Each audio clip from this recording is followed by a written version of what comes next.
bentuk pesta-pesta, tapi betul-betul dia niatkan belajar. Dan Nabi menyebutkannya dengan bentuk nakirah, tidak ma'rifah. Artinya umum, walaupun belajar hanya untuk ngaji satu ayat saja. Walaupun belajar untuk ngaji satu hadis saja. Untuk dengar satu nasihat saja. Sahhalallahu lahu tariqan ilal jannah.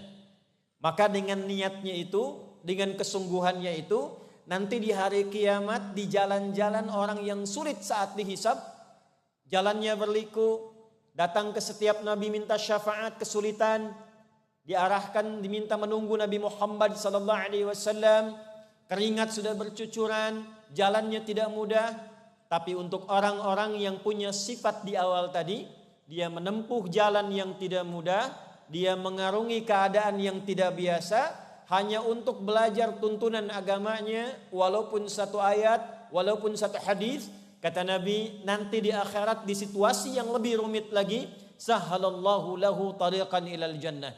Perjuangannya belajar saat di dunia akan dibalas oleh Allah untuk memudahkan jalan ia langsung ke surga.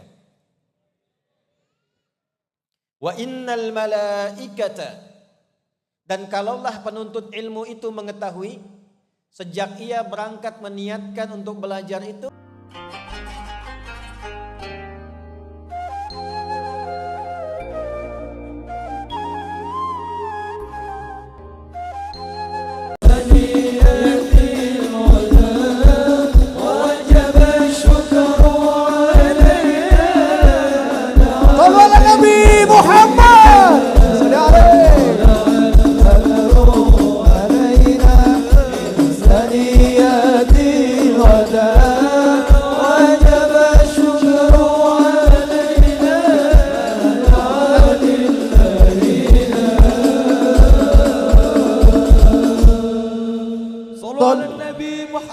Allahumma salli alaihi.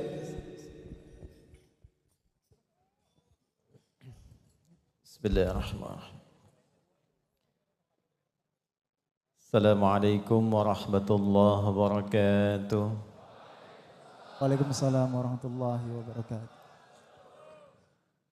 Alhamdulillahi rabbil alamin. Wassalatu wassalamu ala Sayyidina wa habibina wa nabiyyina Muhammadin wa ala alihi wa sahbihi wa dhurriyyatihi wa ummatihi ila yaumiddin wa ba'd. Yang kami hormati, kami muliakan seluruh keluarga besar masyarakat Indonesia khususnya di Korea ini. Bila diperkenankan mengawali untuk menyebut, yang pertama kami menghaturkan terima kasih dan kehormatan mendalam kepada pihak KMF Korean Muslim Federation. Di sini ada Prof Nuh. Terima kasih Prof Nuh beserta keluarga. Kita doakan mudah-mudahan beliau diberikan kesehatan dan kebaikan oleh Allah Subhanahu wa taala. Dari KMI ada Ustaz Hanafi, mudah-mudahan diberikan kesehatan, kekuatan dan kebaikan. Ada Forkomasi ya, Ustaz Ganjar, mudah-mudahan dengan teman-teman semua di bawahnya kurang lebih saya dengar ada 17 ormas paguyuban, mudah-mudahan senantiasa guyub dan jalan kerukunan serta kebaikan untuk kita semua. Saya tidak mampu menyebut banyak, tapi saya ingin minta maaf terlebih dahulu karena saya duduk sedikit agak lebih tinggi dibanding teman-teman semua, tanpa mengurangi kebaikan dan kemuliaan Anda semua. Apa kabar semuanya? Masya Allah, saya lihat bisnya cukup banyak di luar, ini menunjukkan tidak semua dari daerah sini ya. Yang dari Busan ada Busan? Masya Allah. Wonju? Masya Allah. Ya begitulah ya. Tapi saya yakin insya Allah hari ini berkah karena sebelum datang salju sudah turun. Mudah-mudahan ini pertanda juga Allah merahmati acara kita semua. Baik. Saya buka dengan hadis Nabi sallallahu alaihi wasallam disampaikan melalui sahabat Abu Darda radhiyallahu taala anhu, diteruskan dicatat oleh Imam Ibnu Majah, dimasukkan dalam salah satu sunannya, kemudian disampaikan dari Nabi sallallahu alaihi wasallam qala man salaka tariqan yaltamisu fihi ilma sahhalallahu lahu tariqan ilal jannah wa innal malaikata la tad'u ajnihataha ridan li talibil ilmi wa inna talibal ilmi yastaghfiru lahu man fis samawati wa man fil ardi hatta al hitan allati fil bihar wa innal ulama'a warathatul anbiya'i wa innal anbiya'a lam yurithu dirhaman wala dinaran walakinnahum warathul ilma fahadduhu bihaddin wafir atau kama qala sallallahu alaihi wasallam. Paham? Tidak. Man salaka tariqa yaltamisu fihi ilma. Siapapun tanpa kecuali, laki-laki, perempuan, besar, kecil, tua, muda, memiliki jabatan, belum memiliki jabatan, salaka tariqa, menempuh satu jalan yang tidak mudah, berliku. Jadi ada syari', ada tariq, itu beda. Syari' itu jalan luas, lebar. Tariq itu jalannya khusus, tidak terlampau lebar, kalaupun lebar celah-celah. Misal ada macet, ada hambatan, ya menuju tempat berangkat dengan jalan yang tidak mudah. Kalau kita tafsirkan dengan suasana Korea sekarang, menempuh jalan yang licin, turun salju, berangkat dari tempat mulai gelap, di perjalanan bertarung dengan dingin, kadang-kadang tidak cepat sampai tujuan. Yaltamisu fihi ilma, tujuannya hanya satu, untuk belajar tuntunan dari agamanya, untuk belajar tuntunan dari syariat Islam. Jadi datangnya tujuannya bukan untuk jalan-jalan, datangnya tujuannya bukan untuk pesta-pesta, tapi betul-betul dia niatkan belajar. Dan Nabi menyebutkannya dengan bentuk nakirah, tidak ma'rifah. Artinya umum, walaupun belajar hanya untuk ngaji satu ayat saja. Walaupun belajar untuk ngaji satu hadis saja, untuk dengar satu nasihat saja, sahhalallahu lahu tariqan ilal jannah. Maka dengan niatnya itu, dengan kesungguhannya itu, nanti di hari kiamat di jalan-jalan orang yang sulit saat dihisab, jalannya berliku, datang ke setiap nabi minta syafaat, kesulitan, diarahkan diminta menunggu Nabi Muhammad sallallahu alaihi wasallam, keringat sudah bercucuran, jalannya tidak mudah. Tapi untuk orang-orang yang punya sifat di awal tadi, dia menempuh jalan yang tidak mudah, dia mengarungi keadaan yang tidak biasa, hanya untuk belajar tuntunan agamanya, walaupun satu ayat, walaupun satu hadis. Kata Nabi, nanti di akhirat di situasi yang lebih rumit lagi, sahhalallahu lahu tariqan ilal jannah. Perjuangannya belajar saat di dunia akan dibalas oleh Allah untuk memudahkan jalan ia langsung ke surga.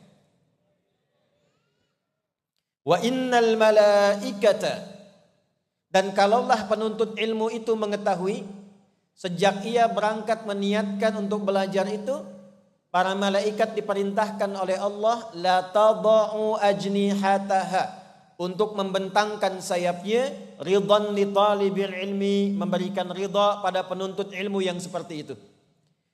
Jadi saat Anda mau keluar tadi, malaikat itu sudah diperintahkan bentangkan sayapmu. Cuma sifatnya gaib, tidak nampak. Sebab kalau nampak boleh jadi nggak jadi berangkat nanti. Begitu tampak kelihatan tanya, jenengan siapa? Saya Israel. Jadi berangkat. Maka disifati gaib, dibentangkan sayapnya, oleh Nabi disifati memberikan ridha. Ridhanya malaikat 3 makna. 1, memohonkan ampunan kepada Allah atas orang-orang yang mungkin memiliki dosa dalam hidupnya, pernah berbuat salah dalam hidupnya. Dari hadis ini para ulama sepakat bahwa menghadiri majlis ilmu dimanapun tempatnya. Belajar ilmu yang benar dimanapun tempatnya. Ulama sepakat itu diantara jalan untuk mendapatkan ampunan Allah dan menggugurkan dosa-dosa yang pernah diperbuat. Karena itu kalau tadi saya dengar, saya lihat banyak yang angkat tangan, berangkat ada yang 4 jam dari tempat tinggalnya, ada yang 5 jam. Berbahagialah kalau kita manfaatkan hadis ini di jalan beristighfar, di jalan minta ampunan kepada Allah. Itu bedanya dengan kita istighfar biasa. Anda datang ke masjid, istighfar di dalam masjid dengan berangkat dari rumah ke majlis ilmu, kemudian istighfar di jalan sejak berangkat. Itu saat Anda berangkat ke majlis ilmu, malaikat langsung mengatakan kepada Allah Subhanahu wa taala, Allahumma ighfir fulan, Allahumma ighfir fulan, ya Allah ampuni dosanya, ampuni dosanya.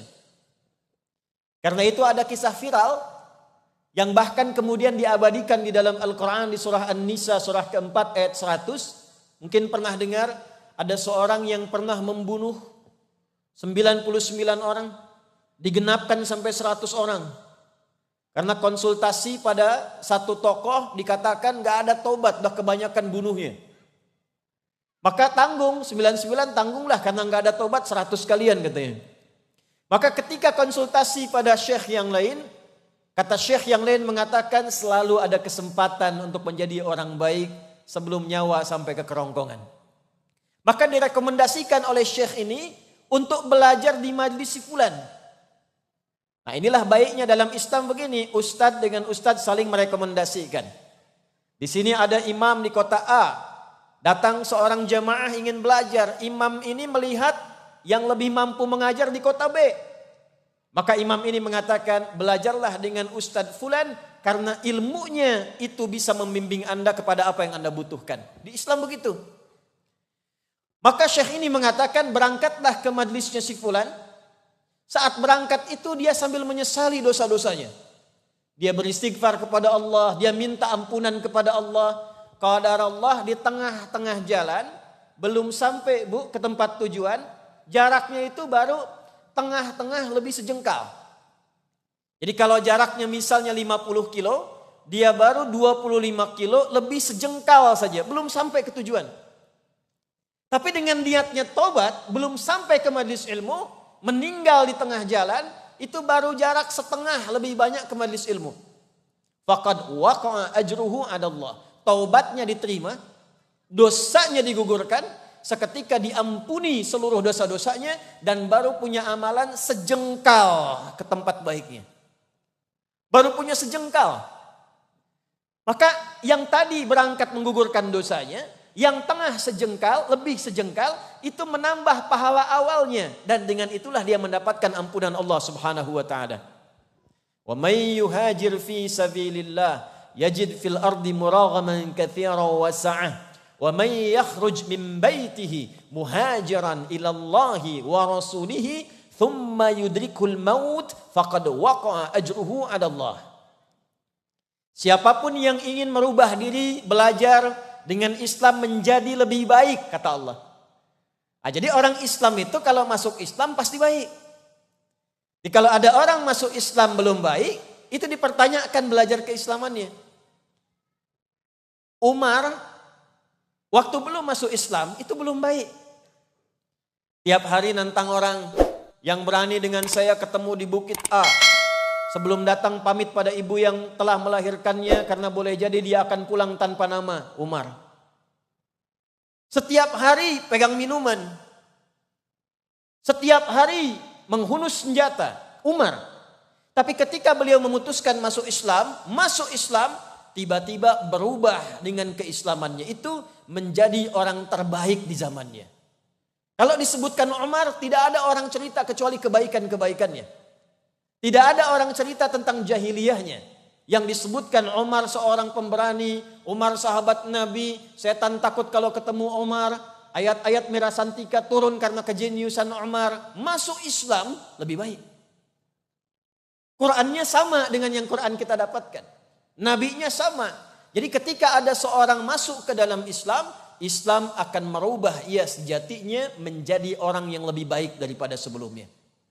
Maka orang tadi ketika di pertengahan itu, disambut kemudian diceritakan kepada Nabi di era Nabi sallallahu alaihi wasallam dengan salah satu turunnya Quran surah keempat ayat 100. Wa may yuhajir fi sabilillah. Siapapun yang mau berubah lebih dekat dengan Allah, menjadi orang lebih baik, yajid fil ardi muraghaman katsiran wasa'ah. Setelah baik itu Allah akan tuntun ia menjadi orang yang sukses dan lapang dalam kehidupannya. Nah, jadi kalau masuk Islam itu bukan kaya dulu. Masuk Islam itu bukan punya jabatan dulu. Yang diberikan oleh Allah itu ketenangan dan perubahan baik dulu. Orang kaya dapat harta tapi belum jadi baik. Maka dengan keburukan yang ia miliki, harta itu tidak akan jadi manfaat. Orang punya kedudukan tapi tidak baik, maka kedudukan itu akan digunakan pada hal yang tidak bermanfaat. Karena itu hal pertama yang diperkenalkan oleh Al-Quran, ketika seseorang masuk ke dalam Islam, jika benar keislamannya, maka yang pertama yang Allah sebutkan, berubah keadaannya menjadi lebih baik. Wa may yakhruj min baitihi. Dan siapa yang berniat merubah hidupnya lebih baik ini, kemudian dia keluar dari tempat dia tinggal. Bisa di rumahnya, di kontrakannya, di tempat dia menetap. Muhajiran ilallahi wa rasulihi. Dengan niat berhijrah, ingin berubah, ingin belajar, mengikuti petunjuk Allah dan Rasulnya. Maaf. Thumma yudrikul maut. Ternyata belum sampai ke tempat belajar, maut datang lebih cepat menjemputnya. Faqad waqa'a ajruhu 'ala Allah. Maka niat baiknya ini telah dihisab oleh Allah, istighfarnya diterima, diampuni dosanya, walaupun dia meninggal di tengah jalan, gugur dosanya dan turun rahmat Allah kepadanya. Waqa'a ajruhu 'ala Allah. Yang mau saya katakan tuh begini, maaf, kita sudah menempuh jalan, sudah masuk ke dalam ruangan, sudah mengatasi berbagai tantangan, sudah duduk di tempatnya, ustadznya sudah hadir, perangkatnya sudah ada. Kalau pertemuan kita hari ini belum mampu membuat kita lebih baik, dengan cara apa lagi Allah memfasilitasi kita menjadi hamba yang lebih baik. Karena yang terpilih kita yang ada di sini. Informasinya bisa luas, pertanyaannya, kenapa justru Anda yang terpanggil hadir di sini? Karena itu komentar Nabi yang nanti dirangkum oleh Sayyidina Muawiyah dan disebutkan oleh Imam Al-Bukhari dalam Kitabul Ilmi, Nabi mengatakan, man yuridillahu bihi khaira yufaqihu fid din. Siapapun yang diinginkan oleh Allah berubah menjadi pribadi yang lebih baik, hal pertama yang Allah berikan, dibimbing hatinya agar mau berangkat belajar agama. Jadi Anda bisa bayangkan, yang dapat infonya mungkin banyak, yang tahu kegiatan hari ini banyak. Hari ini hari libur sholat ya, liburnya panjang. Tapi yang terpilih dan ingin datang ke sini, Anda yang ada di sini. Siapa yang menggerakkan Anda ke sini? Kalau bukan karena Allah berkeinginan, tak mungkin kita berkumpul di sini. Kalau Allah sudah berikan kesempatannya, sudah duduk ke sini dengan baik, belum cukup itu mengantarkan kita menjadi pribadi yang lebih baik, maka dengan cara apa lagi Allah mengampuni dosa kita dan mengarahkan kita menjadi pribadi yang lebih mulia dibandingkan dengan sebelumnya. Karena itu, mudah-mudahan insya Allah pelajaran kita hari ini insya Allah lebih mendekatkan diri kita dengan Allah Subhanahu wa ta'ala. Ya, tidak cukup dengan amin, kita mulai dulu ya. Ini baru mukadimah, kita belum mulai. Judulnya belum dibahas ini insya Allah. Baik, jadi saya berharap yang pertama senyamannya dulu supaya belajarnya enak. Yang depan, yang duduk, yang tengah, kalau masih bisa ada luang kita geser-geser dikit supaya yang di belakang bisa juga duduk dengan nyaman. Dan yang dingin-dingin di luar mau masuk juga bisa ada space yang bisa disesuaikan. Atau kalau mau saya ke bawah, Anda ke depan silakan. Saya izin berdiri ya. Baik, mohon izin ya. Baik, bismillahirrahmanirrahim. Teman-teman sekalian, saya akan pelankan sedikit suaranya, memperlambat bahasanya, supaya mudah kita belajar di kesempatan pagi hari ini. Tema kita, bagaimana membangun ukhuwah dan kerukunan di komunitas muslim yang setidaknya hari ini menjadi minoritas di Korea Selatan ini. Baik, kita ambil fikihnya, fikih hijrah. Ada 3 bahasannya. Yang pertama, apa yang dilakukan oleh Nabi SAW saat pertama beliau memberikan bimbingan kepada komunitas muslim yang baru datang ke tempat baru. Fikihnya apa? Tuntunannya bagaimana? Sehingga itu nanti menjadi kurikulum setiap muslim kalau datang ke tempat yang baru, negara yang baru, bertemu komunitas muslim, cara membangun ukhuwahnya, kerukunannya seperti apa petunjuknya. Itu lengkap dalam hadis Nabi. Kedua, nanti kita akan belajar tempat apa yang dijadikan oleh Nabi sebagai pusat kerukunan dan pembinaan. Seperti apa mengelolanya, bagaimana kegiatan di dalamnya. Dan yang ketiga, setelah ada tempatnya, setelah rukun komunitasnya, apa kurikulum yang disusun oleh Nabi, yang diberikan panduannya oleh Allah, untuk diteruskan kepada masyarakat itu supaya dipraktekkan di tempat ia berpijak. Dan yang paling hebat, teman-teman, Bapak Ibu sekalian, kurikulum itulah nanti yang merubah tempat hijrahnya Nabi dari tempat yang kurang ideal, bahkan tempatnya terbelakang, pasarnya rusak, konfliknya banyak, tiba-tiba kemudian jadi suasana kota yang paling mencerahkan, tempat paling maju, dan sekarang jejaknya masih bisa kita dapatkan. Oke, pertama saya tanya dulu, Nabi itu hijrah dari mana ke mana? Dari Mekah ke Madinah, tuh, keliru kan? Nabi, saya ulangi, Nabi tidak pernah berhijrah ke Madinah. Saya ulangi, Nabi tidak pernah berhijrah ke Madinah. Beliau hijrahnya ke Yathrib. Awas ya, hijrahnya kemana? Yathrib. Tapi jangan dipotong dulu videonya ya, nanti rame gitu. Nabi hijrahnya dari Mekah ke Yathrib. Yathrib itu salah satu anak keturunan ke atasnya tersambung ke Nabi Nuh alaihissalam. Dulu kalau orang berkelana menemukan tempat masih kosong, maka tempatnya diberi nama dengan orang yang pertama kali berada di situ. Maka diberi nama dengan Yathrib karena Yathrib ini yang pertama kali menempati tempat itu. Kalau saya gambarkan cepat begini, Yathrib itu wilayahnya dibagi dua secara umum. Yang utara itu yang subur.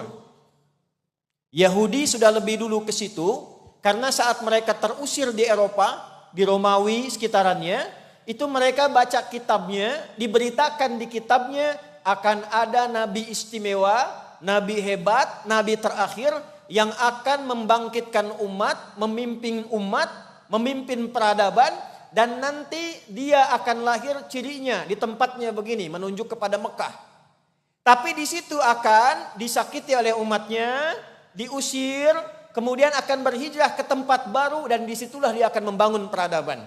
Maka Yahudi tidak ingin membersamai Nabi dalam perjuangan, tidak ingin bergerak di awal dakwah Nabi, dia ingin nunggu di tempat yang sudah maju aja.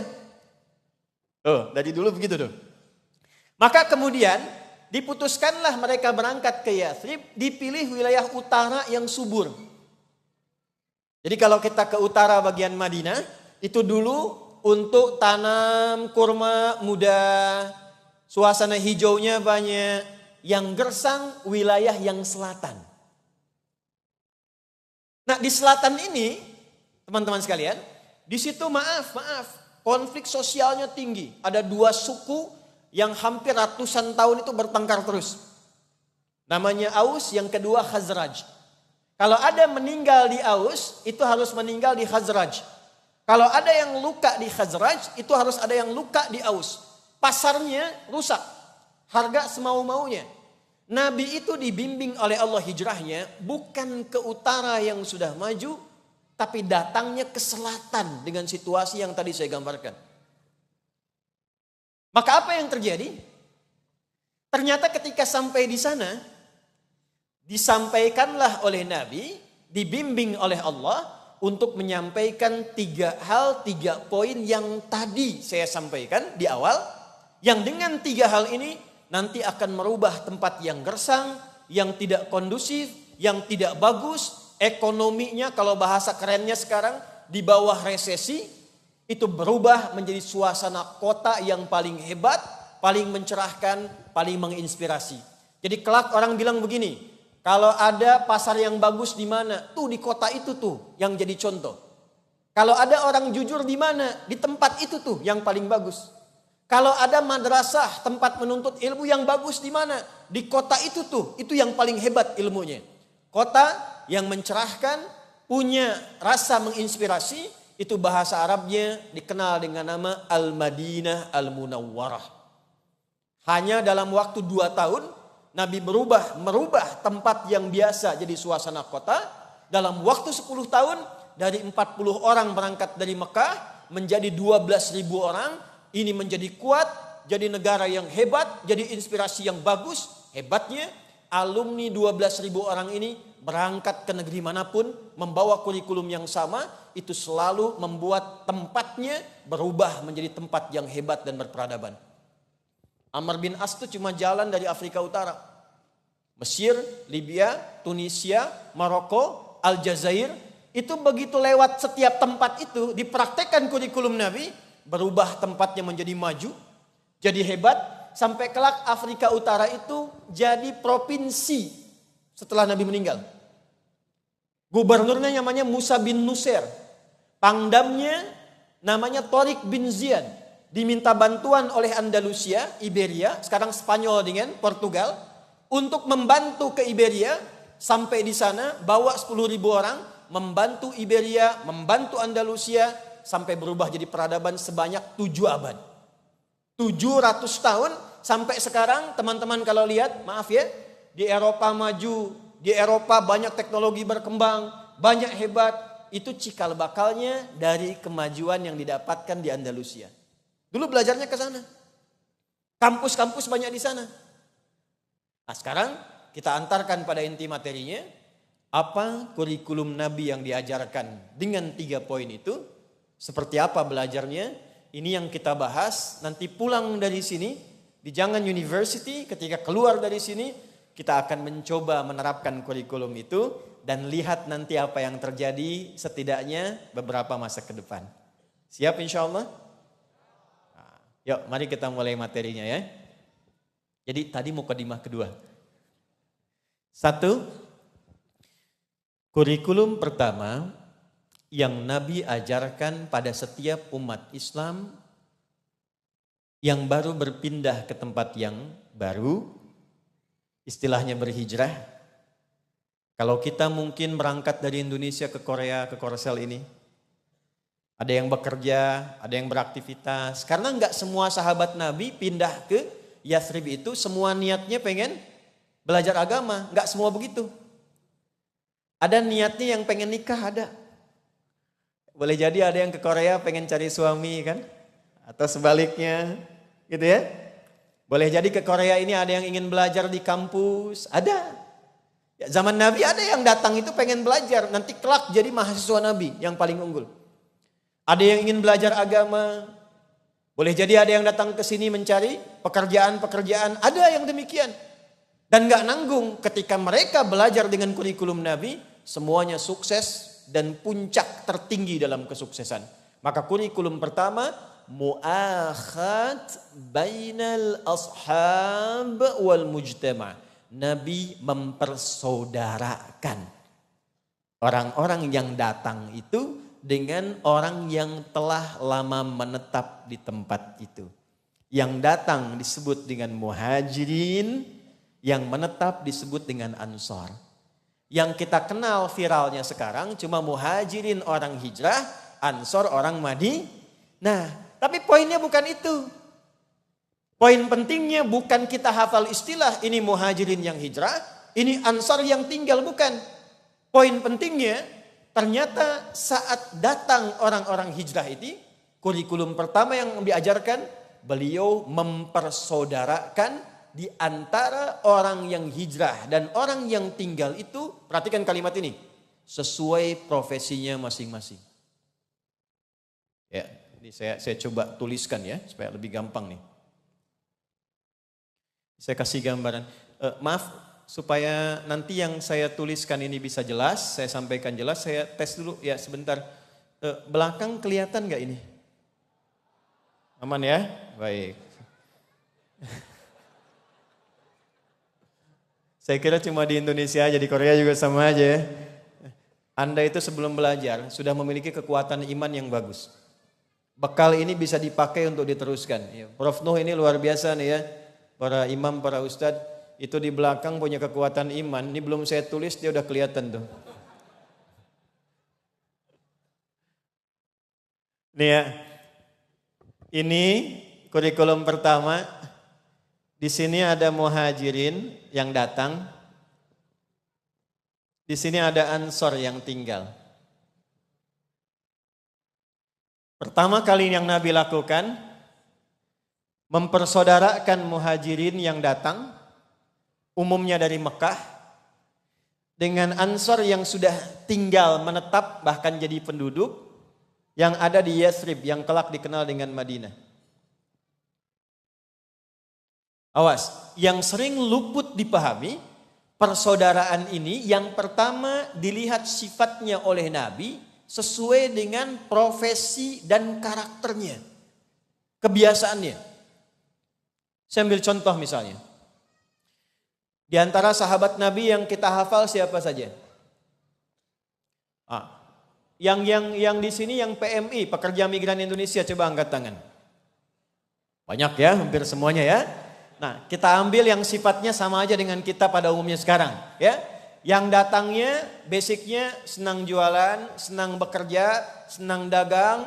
Nanti ada sahabat Nabi juga yang buka warung kemudian hari depan masjid, itu ada. Ya, ada sahabat Nabi yang kelak dagangnya ekspor impor, itu ada.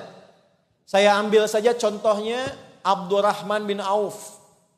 Pernah dengar? Oke. Sahabat Abdurrahman bin Auf dipersaudarakan oleh Nabi Sallallahu Alaihi Wasallam dengan orang Yathrib, orang Madinah, namanya Sa'ad bin Rabi'ah radhiyallahu taala anhu. Di sini ada Abdurrahman bin Auf, di sini ada Sa'ad bin Rabi'ah. Abdurrahman bin Auf itu dulu termasuk orang kaya, pedagang, pebisnis, tinggal di Mekah. Tapi saat masuk Islam dan ingin berhijrah oleh orang-orang Quraisy di sekitaran Mekah, itu dikatakan begini, silahkan masuk Islam, tapi kami akan ambil semua harta dan asetmu, pakai baju saja, silahkan berangkat ke Yathrib, ke Madinah. Maka karena sudah merasakan nikmatnya Islam, senang dengan Islam, merubah dia menjadi lebih baik, yakin dengan Islam, maka Abdurrahman bin Auf mengatakan, silahkan ambil seluruh hartaku, saya tetap berangkat ke Yathrib, ke Madinah. Maka ditempuh kurang lebih jarak 400 km. Kalau sekarang pakai bis bisa hampir 6-8 jam, melewati berbagai bukit. Kisahnya belum berhenti. Istrinya Abdurrahman bin Auf dan keluarganya disampaikan oleh Quraisy, kalau ingin ikut suami, silahkan ikut dengan pakaian saja, harta kami tahan. Tapi kalau Anda ingin tinggal di Mekah, kami berikan semua harta suami, silahkan pilih pria paling tampan dan Anda inginkan di Mekah, kami fasilitasi pernikahannya. Sebentar ya, saya tanya ibu yang ada di sini deh. Kalau ibu di posisi waktu itu menjadi istrinya Abdurrahman bin Auf, pertanyaan saya, ikut suami atau tinggal di Mekah? Lihat sini aja, nggak usah nengok sini nih. Ikut suami atau tinggal di Mekah? Udah dijawab, udah tinggal. Ternyata memang umumnya ya begitu, tinggal di Mekah. Karena belum tahu situasinya, maka memilih tinggal di Mekah, suami hijrah. Poinnya bukan itu. Saat sampai kemudian di Yathrib, di Madinah itu, maka Nabi persaudarakanlah orang-orang yang datang, tempatnya di tempat seorang sahabat namanya Anas bin Malik. radhiyallahu ta'ala anhu, Anas ini punya tempat sederhana, maka Nabi mengundang 90 orang, gabungan antara muhajirin dengan ansor, dipersaudarakanlah di situ sesuai dengan sifat dan keadaannya. Maka Abdurrahman bin Auf yang tadinya kaya jatuh miskin, fakir. Modal tinggal pakaian. Dipersaudarakan dengan Sa'ad bin Rabi, orang paling kaya yang ada di Madinah saat itu, di selatan. Kebunnya banyak, hartanya banyak, keluarganya makmur, lalu dipersaudarakan oleh Nabi. Sa'ad, ini saudara kamu Abdurrahman bin Auf. Yang hebat apa teman-teman? Inilah sebabnya kenapa disebut dengan Ansor. Ansor itu artinya sifat memberi dengan dalam pada apa yang paling dibutuhkan. Misal kalau Anda datang ke sini tiba-tiba kedinginan, ada panitia datang bawa teh hangat misalnya. Nah itu panitia punya sifat ansor. Misal contoh. Ya. Kalau Anda di luar kena salju dingin, tiba-tiba dari Forkomasi ngasih jaket yang merek Korea itu misalnya. Nah itu namanya Forkomasinya ansor gitu. Contoh aja ini. Ya. Nah ini sifatnya begitu. Yang paling menarik, saat ini orang paling kaya di selatan langsung menawarkan kepada Abdurrahman bin Auf karena tahu beliau dari kaya jatuh fakir. Maka kata Sa'ad, akhil karim au kama qala, saudaraku yang mulia, sami'tu annaka kunta ghaniyan. Saya dengar Anda pernah kaya dulu. Au kama qala. Kalau ingin kaya lagi, ambil setengah harta saya. Saya dengar Anda ditinggal istri dan keluarga. Kalau ingin nikah lagi, pilih perempuan yang paling Anda sukai di Madinah. Kalaupun itu keluargaku, pilih aku fasilitasi pernikahannya. Anda dari Cilacap, datang ke Jangan ke sini. Ketemu orang Korea paling kaya. Sudah modal habis, tinggal begini ya. Gantian ya Bu ya, gantian. Kalau tiba-tiba ketemu orang Korea ditawarkan pada Anda, kalau ingin kaya ambil setengah harta saya, kalau ingin nikah pilih gadis Korea yang paling Anda sukai, saya fasilitasi pernikahannya. Pertanyaan saya, jangan masuk dulu. Pertanyaan saya, Anda terima atau tidak ditolak sama sekali? Makanya saya bilang diterima atau tidak ditolak sama sekali. Karena wajahnya udah kelihatan tuh. Maka apa jawabannya? Sebelum sampai ke jawaban, kita berangkat dulu pada pemahaman yang pertama. Nabi mempersaudarakan dengan sifat yang kuat untuk memberi contoh. Orang baru yang datang belum tentu kenal dengan lingkungan. Belum tentu paham dengan tempat. Dengan budaya setempat, dengan hukum-hukum setempat. Tapi dia punya bakat, punya profesi, punya keinginan. Maka contoh yang pertama dipraktikkan oleh Nabi, persaudarakan dengan orang yang sudah tinggal lama, yang lokal yang ada di situ, yang punya sifat yang sama, sehingga mampu membimbing ia menjadi mandiri, bahkan menjadi pribadi yang lebih sukses ke depan. Maka di sini, kalau teman-teman Forkomasi, KMI, KMF bikin tema kita Tabligh Akbar sekarang, bagaimana membangun persaudaraan, bagaimana membangun kerukunan bagi muslim di Korea ini, sebelum kita bertanya, Islam sudah datang dengan kurikulumnya. Coba buat database. Petakan berapa banyak ini warga kita yang ada di sini.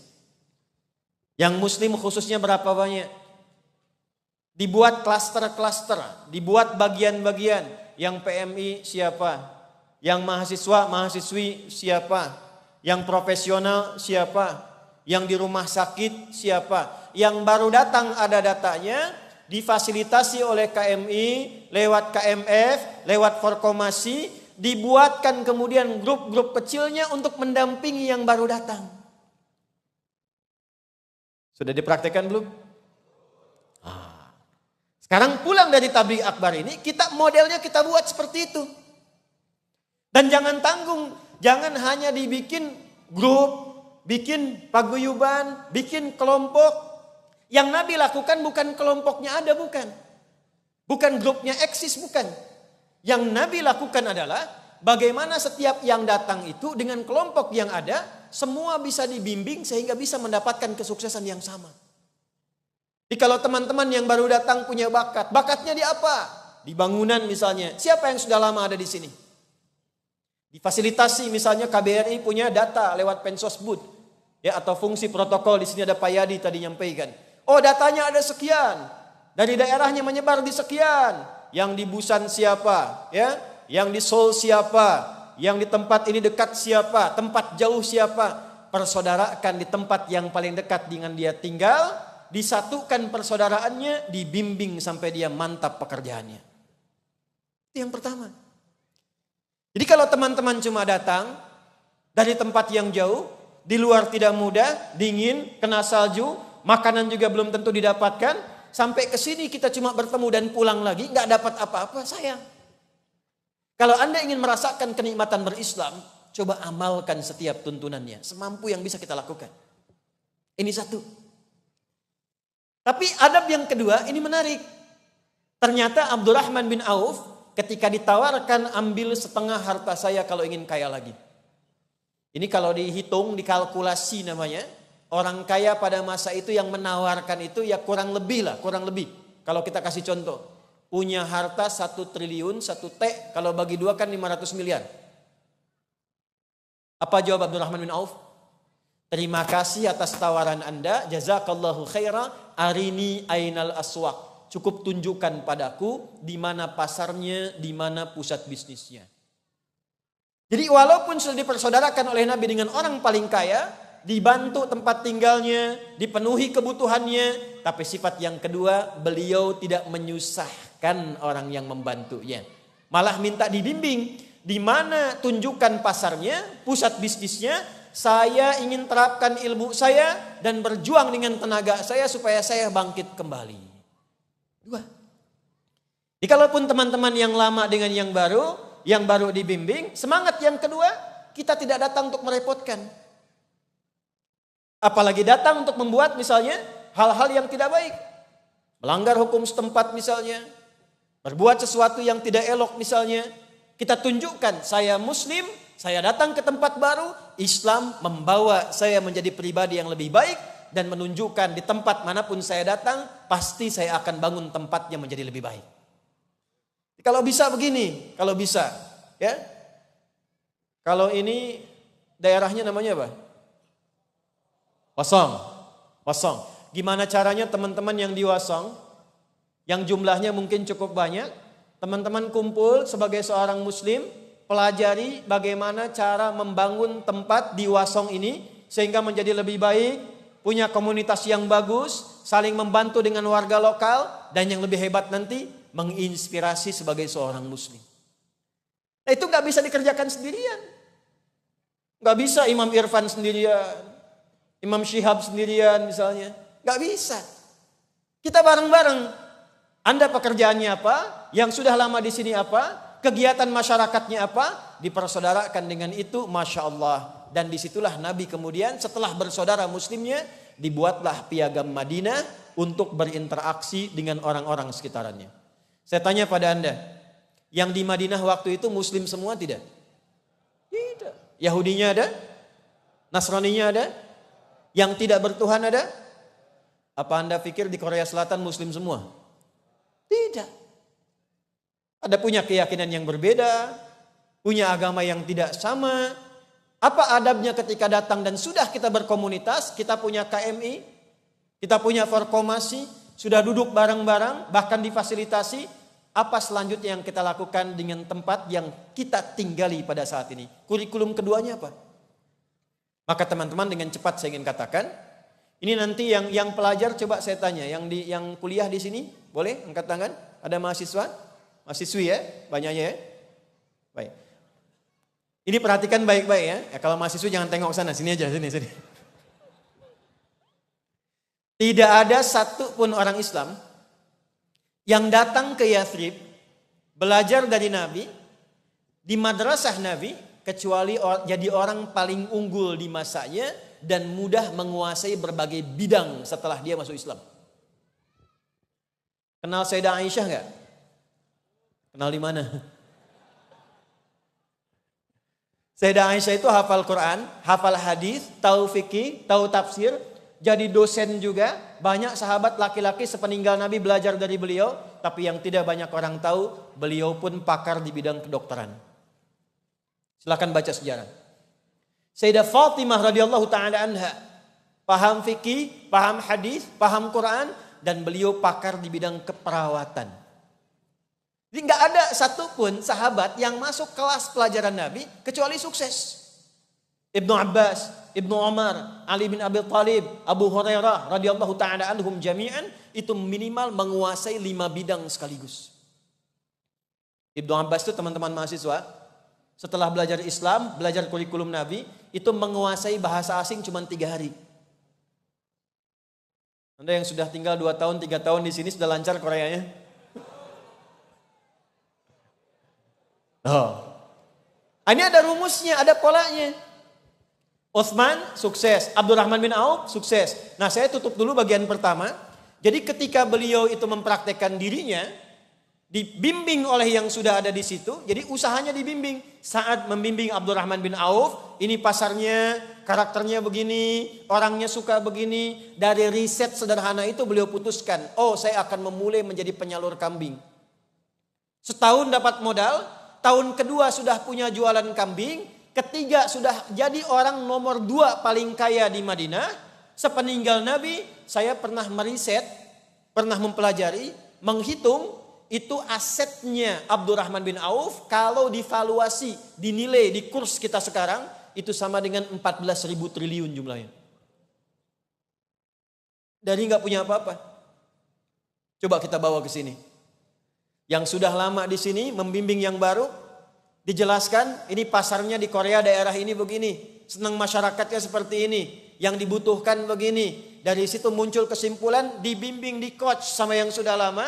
Sampai ini sukses, dengan kesuksesannya dia memberikan manfaat bagi teman-teman yang baru datang dan telah tinggal sebelumnya. Pusat pendidikannya itu berada di masjid. Di mana adanya? Maka yang beliau lakukan yang kedua setelah mempersaudarakan, beliau mengajak teman-teman semuanya untuk kompak membangun masjid. 2. Masjid. Pelan-pelan. Tadi di rumah siapa? Beliau mempersaudarakan, angkat tangan. Angkat tangan, ya. Anas bin? Berdiri. Nah. Dari mana? Dari Guangzhou. Jam berapa tadi dari Guangzhou? Masya Allah. Sama keluarga? Baik. Karena jawabannya betul ya 100 ribu won ya. Nah. Mana Mas, tolong catat ya, yang itu tuh.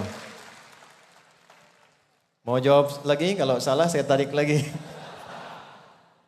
100 ribu ya Bapak itu ya.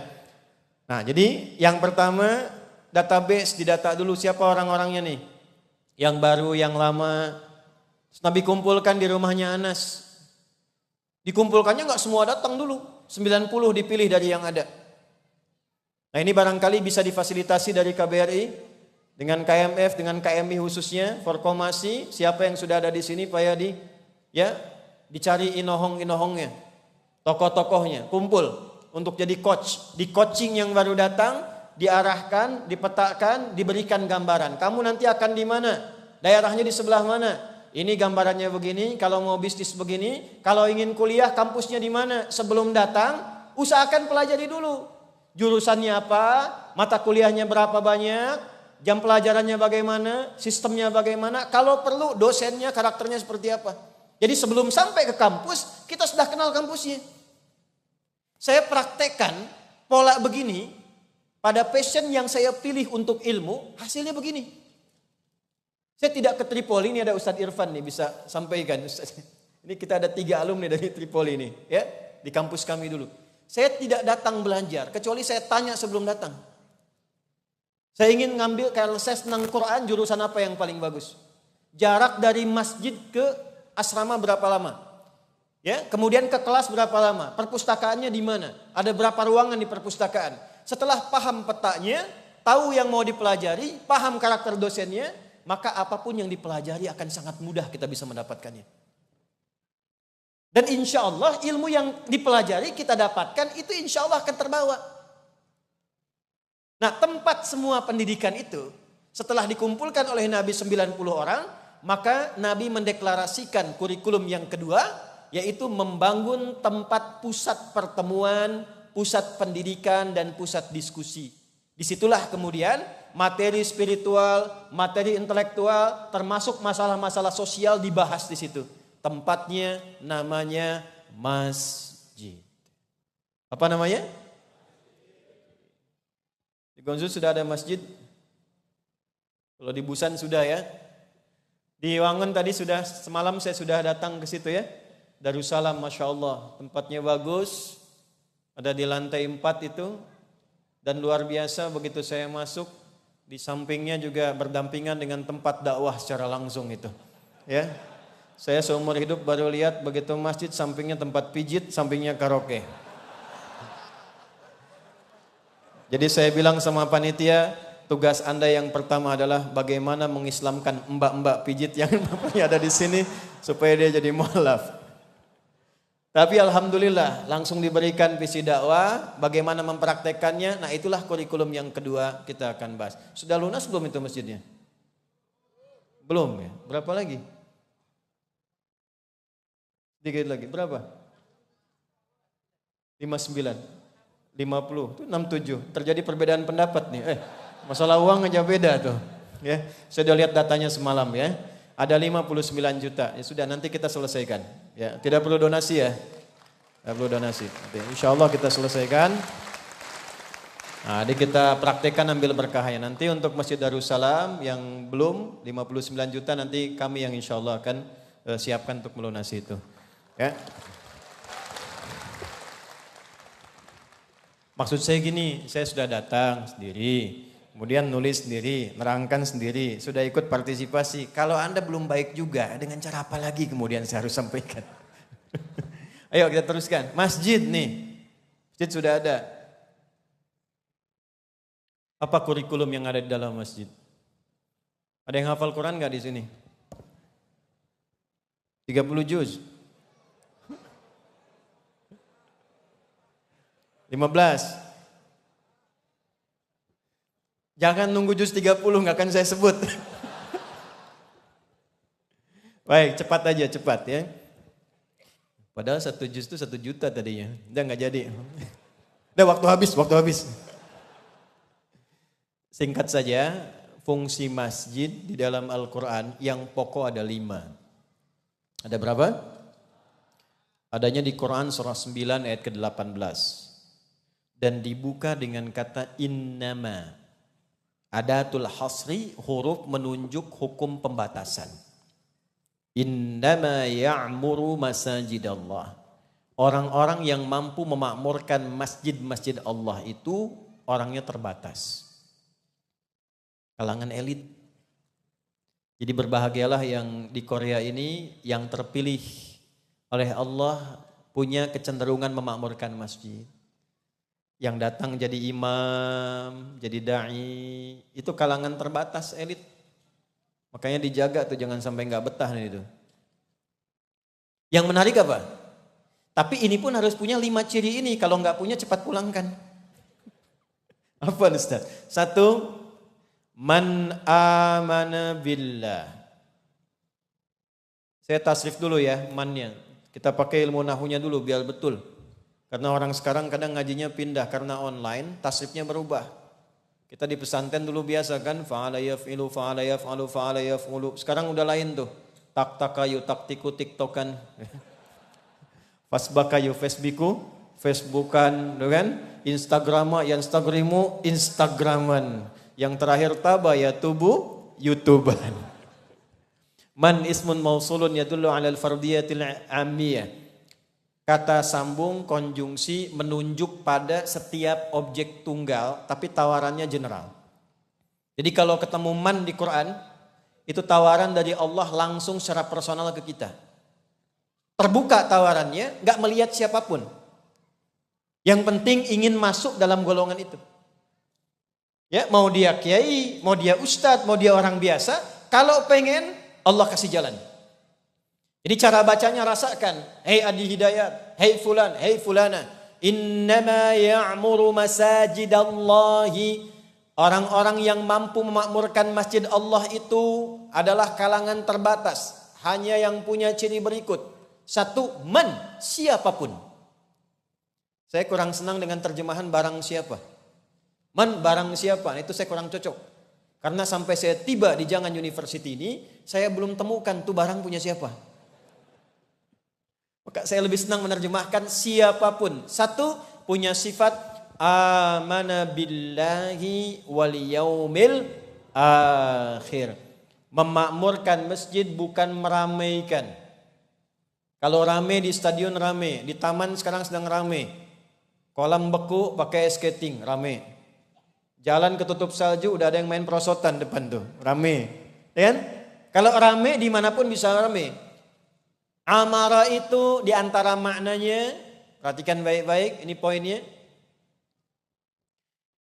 Membawa segala yang bermanfaat.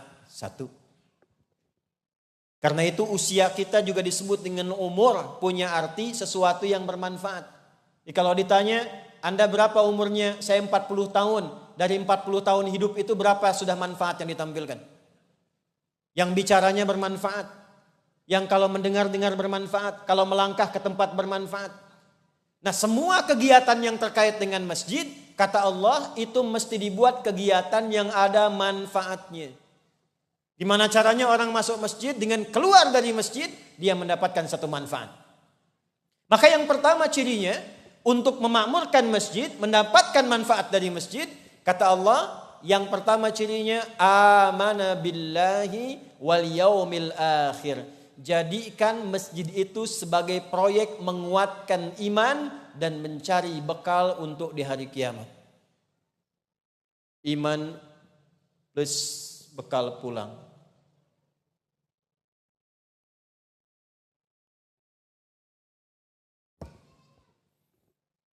Awas pelan-pelan. Ini niat yang pertama, jadi kalau ke masjid, niat pertamanya jangan numpang makan dulu. Niat yang pertama, bangun segala hal yang ada di situ dengan dasar iman. Masih ingat tadi bagian pertama sebelum bangun masjid, Nabi mempersaudarakan kan?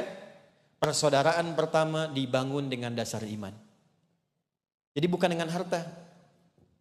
Maaf kalau teman-teman gaulnya dengan harta saja, begitu harta temannya berkurang pasti Anda tinggalkan. Kalau dengan kepintaran, gaulnya pilih-pilih teman karena kepintaran, dilihat temannya kurang satu level, pasti ditinggalkan. Ini menarik, orang paling kaya dipersaudarakan dengan orang paling miskin. Dan yang paling hebat, yang miskin dibimbing oleh orang yang kaya, sampai melebihi kekayaan si kaya tadi. Itu kalau nggak pakai iman, mustahil saat menawarkan ambil setengah harta saya, itu mustahil. Jadi ternyata iman itu melebihi harta, melebihi ilmu, melebihi tenaga. Karena kalau orang sudah bersaudara dengan imannya, dia akan memberikan yang terbaik untuk saudaranya. Itu poin pokoknya. Jadi bagaimana masuk ke dalam masjid, dibuat kegiatan di dalam masjid yang bisa meningkatkan iman, yang dengan iman itu kita membuat segala hal yang bermanfaat ketika keluar dari masjid. Itu dasar pertama. Dan proyeknya akhirat. Akhirat. Yuk kita praktek ya, pelan-pelan. Caranya bagaimana untuk menguatkan iman itu? Dan dipraktekkan dalam kehidupan, teruskan ayatnya. Wa aqamas shalah. Latihan salat yang benar dan baik. Ada aqama yuqimu di situ. Latihan salat yang benar dan baik.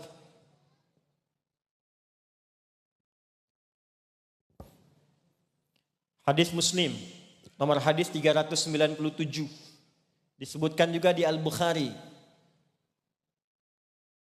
Rawinya Abu Hurairah radhiyallahu taala anhu, tokohnya Khalad bin Rafi Az-Zuraiqi. Kejadiannya berlangsung di Masjid Nabawi. Masuk Khalad ini ke Masjid Nabawi, di sampingnya ada Nabi sedang duduk. Begitu selesai menunaikan salat sunnah 2 rakaat, dia datang kepada Nabi sallallahu alaihi wasallam dan mengatakan, "Assalamu alayka ya Rasulullah." Kata Nabi, waalaikumsalam warahmatullah, irji' salli fa innaka lam tusalli. Kamu balik lagi sholat karena engkau belum sholat dengan benar. Dia sholat lagi 2 rakaat, datang lagi ke Nabi mengucapkan salam. Kata Nabi, balik lagi sholat karena engkau belum sholat dengan benar. Sampai 3 kali. Yang terakhir dia berkata begini, ya Rasulullahi ma uhsinu ghairah, alimni. Ya Rasulullah, saya nggak bisa lebih bagus lagi sholatnya, tolong ajarkan pada saya gimana cara sholat yang benar. Maka diajarkanlah oleh Nabi dari mulai wudhu sampai dengan selesai salam. Idza qumta ila shalah, kalau engkau ingin mendirikan salat dengan benar, fa asbighil wudhu, sempurnakan dulu wudhumu. Diterangkan oleh Nabi dari A sampai Z. Tsumma istaqbilil qiblah, menghadap ke arah kiblat. Diterangkan oleh Nabi A sampai Z. Kemudian bertakbir sampai dengan selesai salam. Perhatikan baik-baik di poin ini. Ternyata semua bacaan, gerakan, bahkan waktu-waktu sholat itu kalau kita pelajari, semua ada maknanya dan terkait dengan petunjuk kehidupan kita. Jadi bukan amalan biasa. Dan nanti kita akan dapatkan rahasianya, kenapa yang diajarkan duluan sholat, bukan puasa. Kenapa yang diajarkan duluan itu sholat, bukan zakat. Kenapa bukan haji, bukan umrah. Nabi mengatakan kalau anak anda sudah usia 7 tahun, ajarkan dia sholat. 10 tahun masih rewel, berikan pendidikan membuat dia mengerti. Kenapa sholat yang didahulukan? Di Indonesia itu advance, anak TK sudah manasik tuh. Saya nggak tahu kalau di sini. Ya, ternyata setelah dilihat, dipelajari, sholat itu semua bacaan, nama, gerakan sampai selesai itu ada maknanya, ada artinya. Dan Nabi mengajarkan sahabat dengan semua makna ini, tidak ada satupun sahabat yang sholat kecuali sukses dan bahagia hidupnya. Sukses bahasa Arabnya disebut dengan fauz. Turunannya faiz, fauzan, faizah, faizin. Itu sukses. Bahagia bahasa Arabnya fariha. Sifat laki-lakinya farhan. Perempuannya farah. Muhammad Farhan, orang yang diharapkan bahagia selama hidupnya. Walaupun belum tentu sukses. Muhammad Faizin, Ibu Faizah, orang yang diharapkan sukses selama hidupnya. Walaupun belum tentu bahagia. Anda pilih mana? Sukses tapi kurang bahagia, atau bahagia tapi gak sukses? Tunggu deh, ibu dulu deh, ibu. Kaya tapi gelisah, atau miskin tapi tenang? Gak ada pilihan ketiga, 2 aja. Nah, kalau kita gabungkan kaya dan sukses dan bahagia, itu bahasa Arabnya namanya falah. Apa namanya?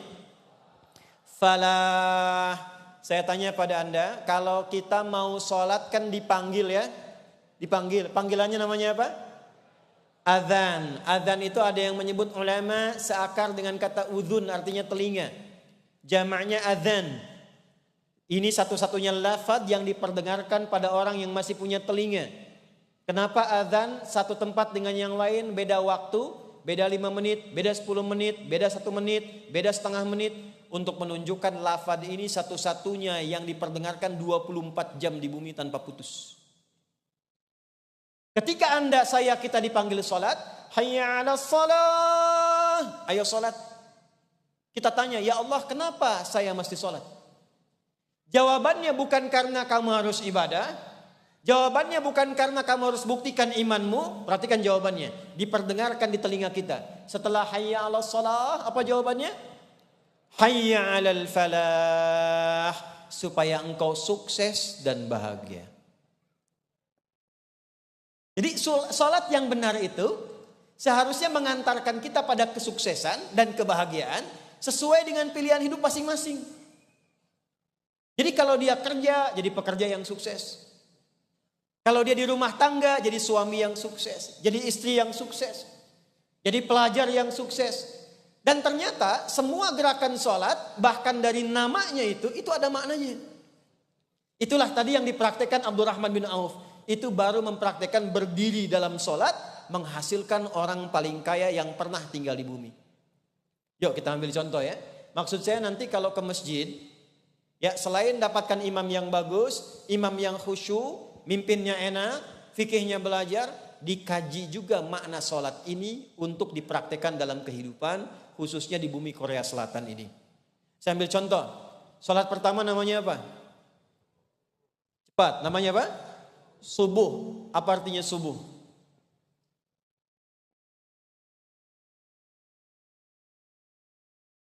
Ribu. Ya, Mas. Apa artinya subuh? Ya? Perencanaan apa?